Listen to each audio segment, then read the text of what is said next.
አይደለም እውነቴን ነው። ሁሱ ተመለስ። ጌታ ኢየሱስ ክርስቶስ እሱ ፊት ትቀርባለህ። ገሃነመ እሳት ነው የምትገባው። እሱ ዝም ብሎ አምላክ ማለት ነገር የለም። እሺ ዘከላይ መርሐባ ያኩም። እሺ ጥያቄ ያለው ካለ ከተልሽ ቃል ሰላም እንዴት ነሽ? ቃል አለሽ? እሺ ውቦ ነው የሚለው ውቦ። አሎ ይሰማል ወይ? እቺ ኮቻ ቅምጦች ማለት ነው። አንድ ሰው ሚስት እያለው ከሚስቱ ውጭ በሆነ መንገድ ደግሞ ችግር ቅምጦች ምናምን ይይዛል። ስለዚህ መጽሐፍ ቅዱስ ላይ ይሄን ነገር ሰዎች ያደርጉ ነበር። ይሄ ቁባት ደግሞ የተከለከለ ነገር አልነበረም እና ሰዎች ያን ነገር ይይዙ ነበር። እሺ አብርሃም ቁባት ነበረው። ይስሐቅ ቁባት ማን ነው? ያዕቆብ ቁባት ነበረው። የያዕቆብ የመጀመሪያ ልጁ ሮቤል እናቱን ወይንም የአባቱን ሚስት ተገናኝታ ተርብላ፣ እንዲሁም ደግሞ የእህቱን ድንግልና ወስዷል። አንደኛው የዳዊት ልጅ የእህቱን ድንግልና ወሰደባት፣ ሲያት አማረችው። ከዛ በኋላ ሲያት አማረችው እና እችን ልጅ እንደው ምናምን አለ፣ እህቱን የራሱን እህት ማለት ነው። አስቡት። ከዚያ በኋላ ሄደና ለጓደኛው አማከረው፣ እህቴን ምናምን እንትን ማለት ፈልጌ ነው። ከዚያ በኋላ ዘዴ ነገረው። ጓደኛው ምን አለው? እንግዲህ አሁን እሷን ከፈለክ ለአባትህ ለዳዊት እንዲህ በላ አለው። አባዬ ከቤት መንቀሳቀስ አልችልም፣ አሞኛል። እህቴ መታ ቤት ቂጣ እንድትጋግርልኝ እዘዘልኝ በለዋል። የዛኔ ልክ ቂጣ ልትጋግር ስመጣ አንተ ድንግልናዋን ትወስዳለህ አለው። እሺ አለ፣ ተስማማ። አባዬ ዳዊት ያለው ውይ ልጅ እህቴ ቂጣ መታ እንድትጋግርልኝ ፍቀድልኝ አለው። እሺ ሂጂ ለወንድምሽ ቂጣ ጋግሪላት። ከዚያም ገባች። እርሷ ዱቄቱን አንስታ መለወስ ስትጀምር ከዛ በኋላ ለሱ ጋግራለት ጨረሰች። ካላጎረሽኝ አላት። ልታጎርሰው ስትመጣ እዛው ድንግልናዋን ወሰደው። ወንድም የእህቱን ድንግልና አጥፍተዋል እኮ ልትሉ ትችላላችሁ። ጥፋት ነው ምናምን፣ ችግር የለውም። ግን አምላክ ሰዎችን የህይወት መንገድ ብሎ በሚያወርደው መጽሐፍ ላይ በሚናገረው መጽሐፍ ላይ መተረኩ ጥቅሙ ምንድን ነው? ጥቅሙ ምንድን ነው? ሰው ምን እንዲማር ነው? ዛሬ ወንድም እህቱን ደፈረ ብትባሉ አይደንቅም? ይህም መጽሐፍ ያነበበ ሰው እንደ ይሄ እኮ በመጽሐፍ ቅዱሳችን ላይ አለ ብሎ ደረቱን ነፋ አድርጎ የሚናገርበት ሆኖ ይገኛል። ያ ብቻ አይደለም። አባት ልጅ እናቱን ሲደፍር አስባችሁት? የያዕቆብ ልጅ የመጀመሪያው ልጅ ማን ይባላል? ሮቤል ታዲያ ምን አደረገ? የአባቱን የያዕቆብን ሚስት ተገናኛት። ያ ብቻ አይደለም።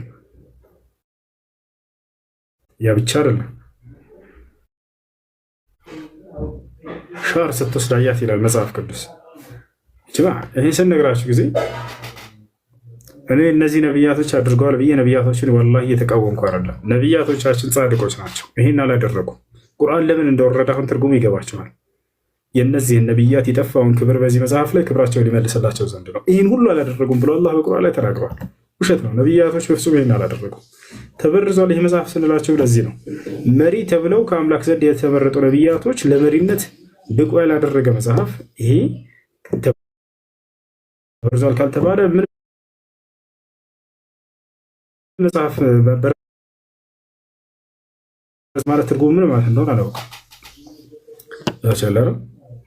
ስለዚህ ምን አለ አባት ልጆች ወለደ። ሎጥ ከሁለት ሴት ልጆች ጋር ወሲብ አደረገና ወለደ ይላል። እኛ ምን እናድርግ? እሺ ጥቅሙ ምንድን ነው? ይሄ ለልጅ ታረበዋለህ። እኔ የሆነ መጽሐፍ አውጥቼ እንደዚህ አባት እንትና ነበረ ልጥ ነበረ፣ ከዛ ከሁለት ሴት ልጆች ጋር ወሲብ አደረገ፣ ከዚያ በኋላ ወለደ። ያን በጣም ሌላም በጣም ዘግናኝ ነገራቶች አሉ። ከዚህ ሁሉ የሰዎቹ አይደለም ያንቀው። እሺ ሰዎቹ አደረጉ፣ አምላክ መፍቼ የፈቀደላቸው ሊሏችሁ ይችላሉ አይደለ? ሳራ እኮ ሎጥ ቢያደርግም አምላክ አልፈቀደም። ዳዊትን ቢያደርግም የሰው ሚስት ቢደፍር የኦሮሞ ሚስት ቀምቶ ቢደፍርም እግዚአብሔር እኮ አልፈቀደለትም። ይሄን አላደረገለት። መፍቀድ አለመፍቀድ እዚያ ሳንደርስ እግዚአብሔር ለራሱ እንደዚህ እንዳስደረገ መጽሐፉ ላይ ይገልጻል። አምላክን አስቡት፣ አምላክ ሴቶችን እንዳስደፈራቸው ማለት ነው። እንዴት ከተባለ ዳዊት የሰው ሚስት ተገናኘ። የኦሪዮ ሚስት እንደምታውቁት ቤርሳቤን ማለት ነው ተገናኛት። ከዚያ በኋላ ዳዊት እቀጣለሁኝ ያለው በሁለት ነገር ቀጣ። አንደኛ ምን አደረገው? የዳዊትን ሕፃኑ ልጅ ቀሰፈበት፣ እግዚአብሔር ገደለበት። ልጁ ምን አጠፋ? ያጠፋው ዳዊት ከሆነ ዳዊት ነው መቀጣት ያለበት። እግዚአብሔር ሆይ ከቀጣህም ባወረድከው ሕግ ነበር መቅጣት የነበረብህ። ዳዊት ተቀጧል ይሏቸዋል። እሱን በሕጉ አልቀጣውም እግዚአብሔር ዳዊትን። አንደኛ ልጁን ቀሰፈበት፣ ገደለበት፣ ሕፃኑ ልጅ። ከዚያስ ለዳዊት እግዚአብሔር ምን አለው? ዳዊት ሆይ አንተ የኦሪዮ ሚስት በድብቅ ወስደህ ተገናኝተሃል። እኔ ደግሞ አለው እግዚአብሔር ዳዊትን የአንተን ሚስቶች ለቅርብ ለዘመድህ አሳልፌ እሰጥብሃለሁኝ፣ ከእነርሱም ጋር እንዲተኛና እንዲገናኛቸው አደርግብሃለሁኝ አለው። እግዚአብሔር ባደረገው የዳዊትን ንጹሕ ሚስቶች ምንም የማያውቁትን የዳዊት ጥፋት ላይ ምንም ያልሰሙት ያላዩትን ወሰደና እግዚአብሔር ለዳዊት ዘመድ ሰጠበት። ከዚያ በኋላ አብሯቸው እንዲተኙ እንዲገናኛቸው አደረገ። የዳዊትን ንጹሕ ሚስቶች ዝሙት አሰራበት ማለት ነው። ታዲያ አምላክ ይህን ነገር ያደርጋል አይደል? ለዚህ ነው መጽሐፉ ተበርዟል ስንላቸው ጊዜ የአምላክንም የነቢያትን ክብር አልጠበቅም። አምላክ እንዴት ነው ንጹሕ የሆኑ ሴቶችን አምጥቶ እንትንም የሚያሰራው ዝሙት ሊያሰራ የሚችለው?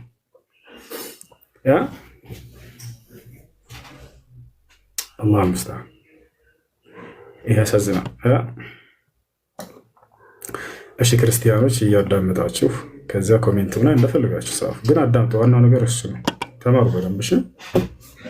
ገብታችሁ መጠየቅና መናገር የምትፈልጉት ነገር ካለ ተናገሩ። አሁን ከተናገርኩት ሁሉ መጽሐፋችሁ ላይ ያለ ነገር ነው እንዳለ የተናገርኩት።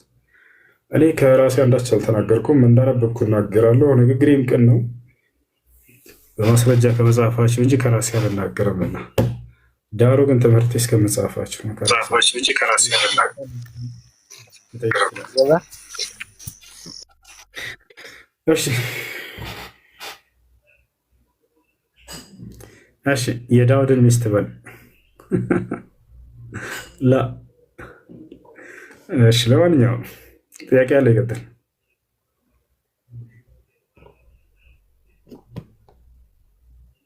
እሺ ውቦ ጥያቄ የለህም መሰለኝ፣ እንውረድ።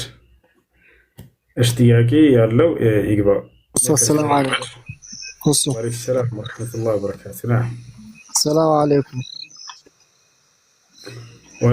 አሁን ጥያቄ ያለኝ ማለት ነው፣ ስድስቱን አልጨረስኩም። ስድስቱን ማለት ነው አልጨረስኩም። ስለዚህ ወሩን ሙሉ መጾም እችላለሁ ነውስ ያልጾምኳትን ቀን ብቻ? ስንት ቀን ነው የጾምከው? መጾም የምችለው ማለት ነው ወይትኝ ወሩን መጾም እችላለሁ? ሙሉውን ወሩን ሙሉ ኦኬ፣ ሙሉውን መጾም እችላለሁ ወይ ነው ያለፍክ ጾም። ነብያችን ሰለላሁ ዐለይሂ ወሰለም ሙሉ በሙሉ 3 ቀን ፈትቻለሁ። ወሩን ሙሉ መጾም ፈልገህ ነው? ጥያቄ እሱ ነው። በግልጽ አድርገው።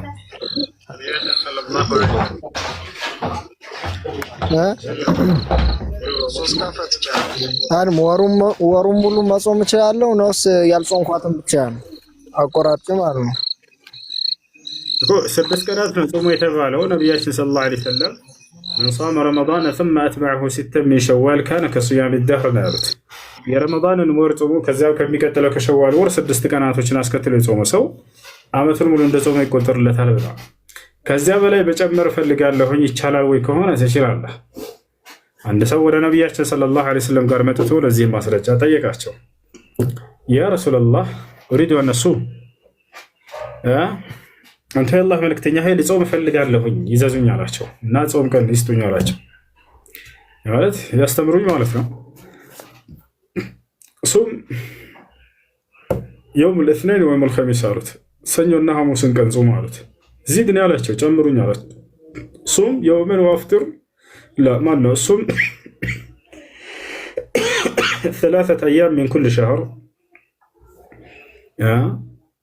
ከእያንዳንዱ ቀን ማን ነው ከእያንዳንዱ ወር 3 ቀናቶችን ወይንም 13 14 15 ጾም አሉት። አያመልከቱ ዚድኒ ያ ረሱላህ አላቸው። ከዚህ በላይ የሚጨምሩልኝ አላቸው። ሱም የውመን ወአፍጥር የውመን ፈኢነሁ ሲያሙ ዳውድ አሉ። አንድ ቀን ጾም፣ አንድ ቀን አፍጥር፣ አንድ ቀን ጾም፣ አንድ ቀን አፍጥር። በዚህ መልኩ መጾም ትችላለህ። ይህ የዳውድ ዓለይሂ ሰላም አጸጻፍ ነው ብለው ተናገሩት። ስለዚህ መጾም ትችላላችሁ ከፈለጋችሁ ከዚያም በላይ። እየጠየቅ ያለው ግን ስለ ዋጅቡ ከሆነ ስለ ቀዷ ከሆነ ቀዷህን ጾም ቀድመህ፣ ከዚያ በኋላ ያለብህን ማነው መጾም የምትፈልገውን 6ቱን ትጾማለህ። ቀድሞ መቀደም ያለበት ዋጅቡ ነው፣ ግዴታ ነው። እሺ ጀምረህ ነው እስከሆነ 6ቱን 3 ቀን ጾም ያለህ ለምሳሌ፣ ከዚህ በኋላ ምን ልቀጥል ከተባለ ነገ ጀምረህ ቀዷ ያለብህን ጾምና ልክ ቀዷህን ስትጨርስ ጊዜ 3 ቀን 6ቱን ጾመሃል። 3 ቀን ከሌላ ጊዜ ደግሞ ትጨምራለህ። እስከ ወር ጊዜ ስላለ ማለት ነው። ገብተዋል? ወንድማችን ወጥቷል መሰለኝ። እስቲ ያጋለ ቀጥል።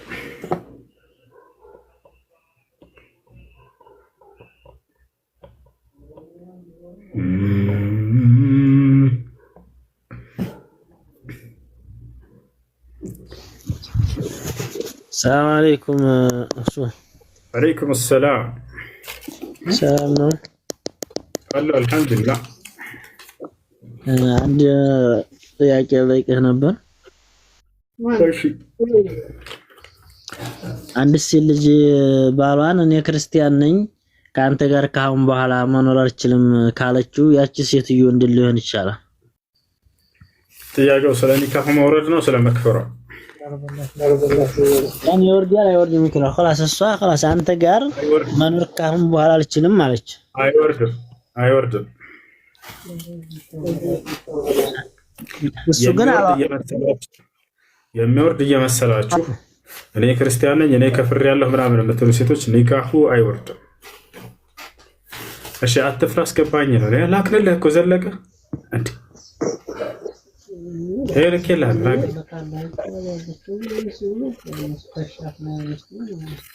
እሺ ጥያቄ አለ ገጥ ያው ኒካው አይወርድም ማለት ነው? አዎ አይወርድም፣ ወንድም አይወርድም።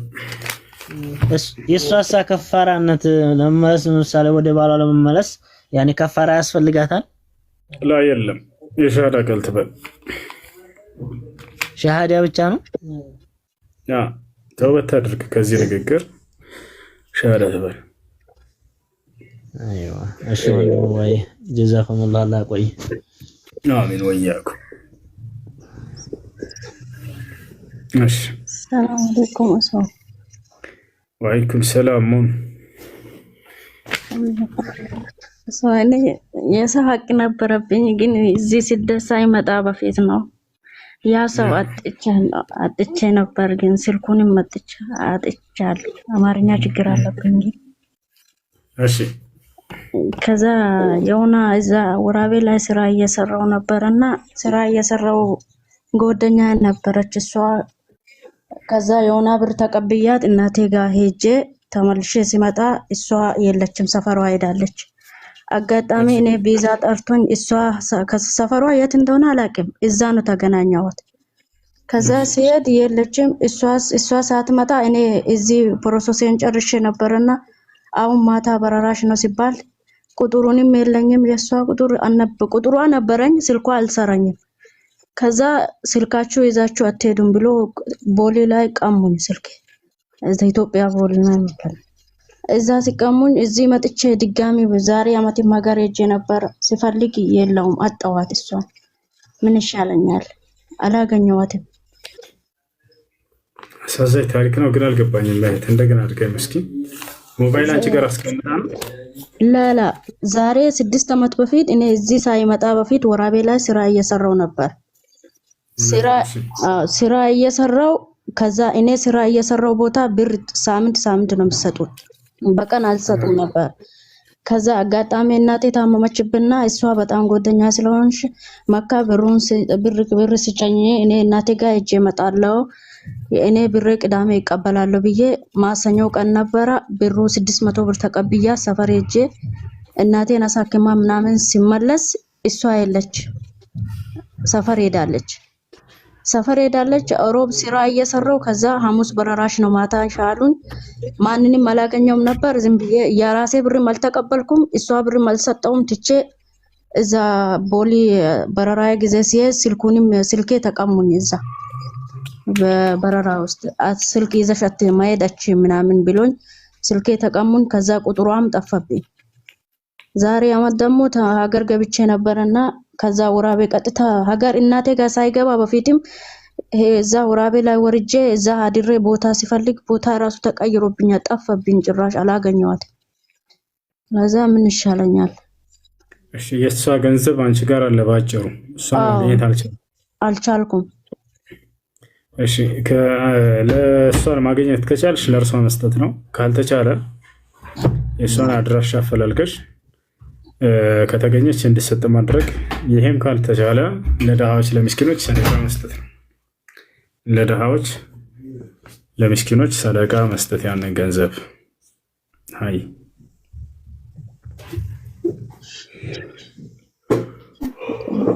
እሺ አሁን በልጄ ሆኖም አላቅም ነበር። ያኔ ልጅ ነኝ። ሀገራችን ላይ ስንዴ ይለቀማል። አያታችን ዛሬ ሞታለች። የሷ ስንዴ የጓደኛዬ ጋር ሆነን ሰርቀን ነበር። ወላሂ ድሮ ማለት ነው በልጅነቴ አልጠፈኝም። እሷ ግን ሞታለች። በእጇ ነው ለቀመች። እስካሁን አይጠፋሽ? ታስታውሻለሽ? መስራት አዎ አልጠፈኝም። ያኔ ስንዴ እየለቀም ሰው ካተነሳ ቦታ የኛ ይለቀማልን ሁሉም ልጆች ሆነን እየለቀመን እሷም ትለቅማለች። ከለቀመች እሷ ካስቀመጠች ቦታ ደግሞ እኔና የሆነ ልጅቷ ጋር ሆነን እሷ ካስቀመጠች ቦታ እንወስዳለን። እሷ ደግሞ ሞታለች አሁን ማለት ነው። አሁን አልጠፈኝም። ምን ይሻለኛል? ማሽ የሰው ሀቅ መጥፎ መሆኑን ማለት ነው እዚህ ሀገር ከመጣሁ በኋላ ነው አወቅኩት። አላቅም ያኔ አላቅም ነበር። ያኔ የሰው ሀቅ መጥፎ ነው ሲባል አሁን እዚህ ቲክቶክ ላይ ነው አወቅኩት። ለዛ ጨነቀኝ። አልሰረኩም። አሁን ደግሞ ያኔ አልጠፈኝም። ግን አሁን ግን እዚህ ከሀገር ከመጣሁ በኋላ ጨነቀኝ። ወላሂ ሲሰማ ጨነቀኝ። ወላሂ ለማንኛውም አጂብ ነው።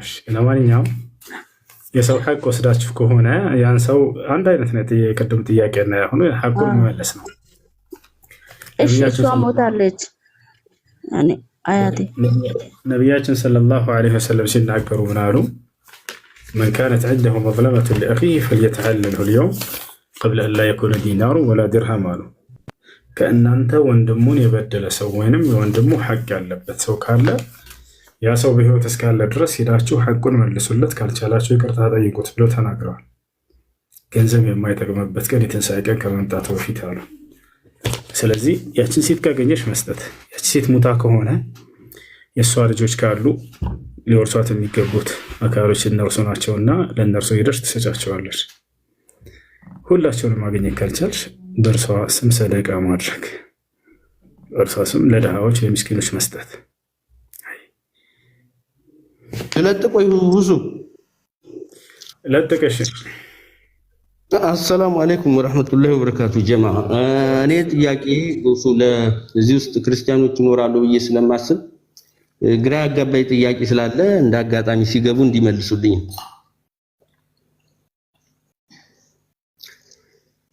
ቃል ነበር በመጀመሪያ ይላሉ። ቃልም በእግዚአብሔር ዘንድ ነበር፣ ቃልም ስጋ ሆኖ መጣ ይሉናል። ከዛ በኋላ ሶስት አምላክ ታመልካላችሁ ስንላቸው አይ አንድ አምላክ ነው የምናመልከው፣ ይሄኛው በስጋ ራሱ ቃሉ ነው የመጣው፣ ግን አንድ አምላክ ነው ይሉናል። በዚህ በመጽሐፍ ቅዱስ ታሪክ ውስጥ ከኢየሱስና ከአብ ውጭ ያለው ሶስተኛ ወገን ብዙም ድርሻ የለውም። ግን የኔ ጥያቄ ሰቅለነዋል፣ ለኛ ሲል ሞቶልናል ካሉ በኋላ ኢየሱስ የሚባለው አካል ወደ ሰማይ ሲወጣ ከእንደገና ሁለተኛ አካል ሆኖ በእግዚአብሔር በአብ ቀኝ ይቀመጣል፣ ይፈርዳል ይላሉ። በአብ ቀኝ ለምን መቀመጥ አስፈለገው? ራሱ አንድ ጌታ ከሆነ ወደ ሰማይ ሲወጣ ኦልሬዲ ለሰው ልጅ ለመሞት ወርዶ ነበር፣ ስጋ ለብሶ ወደ ሰማይ ወጣ። ለምንድን ነው ውህደቱ አንድ ብቻ ያልሆነው? ሁለተኛም እሱ በቀኝ ከተቀመጠ በግራስ የሚቀመጠው ማን ነው? ጨርሻለሁ። አንድ አምላክ ከሌላ አምላክ ጎን ተቀምጦ ነው። እንዴት ብላችሁ ነው ታዲያ አንድ አምላክ ነው እናመልከው የምትሉት ነው? እሺ መመለስ የሚፈልግ ክርስቲያን ካለ መመለስ ይችላል።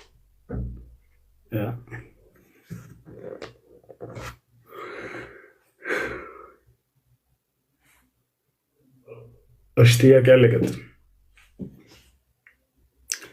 ጥያቄ ከሌለ ለሌሎች ቦታ እንልቀቅ። አድምነች ካላችሁ አስገባቸው። ተር